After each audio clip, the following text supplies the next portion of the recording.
शिवाजी महाराजांची कीर्ती बेफाम होती.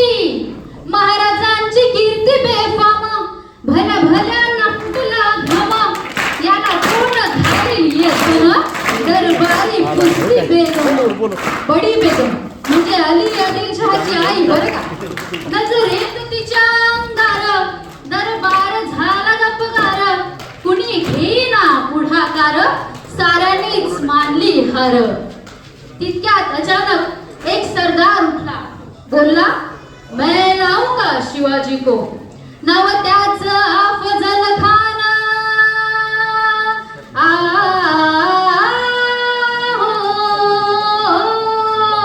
नाव त्याचं अफजल खान. जिथं जागता जणू सैतान. खान बोलला छाती ठोकून, शिवबाला टाकतो चिरडून. सुभान अल्लाह सुभान अल्लाह. कौतिक झालं दरबारात. खान निघाला मोठ्या गुरमीत. त्याचं घोड दळ पायदळ, फौज फाटली बक्कळ. अंगी 10 हत्तींचं बळ, पाहणारा काफेत चळचळ. वाटेत भेटत त्याला ठेची चिरडीत खानाची सेना निघाली. देवळं लुटली, गावं उद्ध्वस्त केली, आया बहिणीची आबरू लुटली. कोण कोण रोखणार हे वादळ. आता शिवबाचं काही खरं नाही. इकडे मुघल, तिकडे निजाम, पलीकडे इंग्रज. जो तो हेच बोलू लागला. राजाची सेना मुठभर, खानाला कसा थोपणार. काय लढवावा हुन्नर, चिंतेत पंत सरदार. रायबा, शिवबा हा केवळ आमचा पुत्र नव्हे, तर या तमाम मराठी मुलगाचा तो स्वाभिमान आहे. आणि या मातेनं आपला पुत्र गमावला तरी बेहत्तर, परंतु असं भ्याडपणे पळून जाऊन या मराठी मुलगाचा स्वाभिमान गमावता कामा नये. अशा वाघिणीचा तो छावा,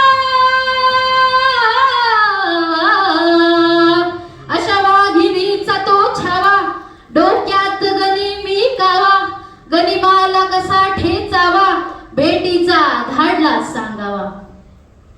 दिवस ठरला आणि ठरल्याप्रमाणे प्रतापगडच्या पायथ्याशी खान.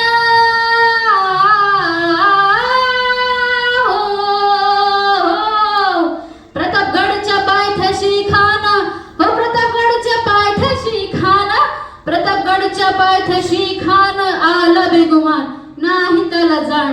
शिवाजी राजाच्या करमतीची, शिवाजी राजाच्या करमतीची. त्यासी नाही जाणीव शक्तीची, त्यासी नाही जाणीव शक्तीची. आणि करील काय कल्पना युक्तीची, हरी करील काय कल्पना युक्तीची. हरी खानाच्या भेटीसाठी राजानं शानदार शामियाना उभारलं होतं. भेटीसाठी छान उभारीला नक्षीदार शामियानाला. भेटीसाठी छान उभारीला नक्षीदार शामियानाला. आणि अशा या शामियानं खान डौल तडुलात आला, खान डौल तडुलात आला. सय्यद पंडा त्याच्या संगतीला, सय्यद पंडा त्याच्या संगतीला. शिवबाच्या संगती महाला, शिवबाच्या संगती महाला.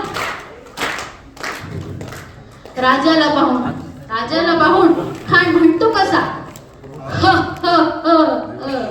आओ शिवाजी आओ, हमारे गले लग जाओ आओ. खान हाक मारी तो हसरी, रोखून नजर गहिरी. जिरहा जिरर जी, जिरहा जिरर जी, जिरहा जिरर जी. खानानं राजाला आलिंगन दिलं. खानानं राजाला आलिंगन दिले आणि दगा केला. खान दाभिमान